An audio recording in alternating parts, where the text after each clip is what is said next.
Sundalong Pangasinense patay sa engkwentro sa Davao. Narito ang exclusive report.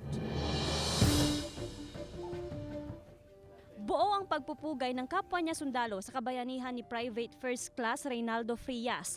Nasawi si Frias sa isang engkwentro sa Tagum City, Davao sa kanilang pursuit operations. Tubong Balay Buaya, Bayambang, Pangasinan si Frias. Pang-apat ito sa 8 magkakapatid. Pangarap daw talaga nito na maging sundalo. Sabi niya gusto niya magsundalo. Siyempre, ayaw ko. Kasi gusto niya eh. Kwento ng kanyang ama, tumawag pa ang kanyang anak bago ang operasyon. Nakapaghabilin pa raw ito sa kanyang mag-anak. Araw-araw nagdadasal pero pag operation tumatawag din sa akin.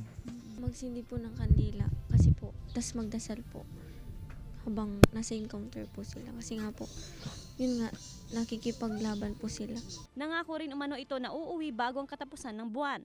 Magtatatlong taon na raw si Frias sa serbisyo sa Philippine Army. 3 buwan itong nadestino sa Davao para sa pursuit operations kontra NPA.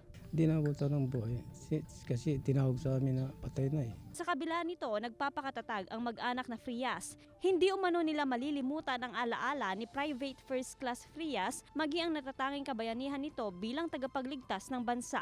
Kasama si Jing Dakanay, ako si Joanne Punsoy, naghahatid ng Balita Amyanan.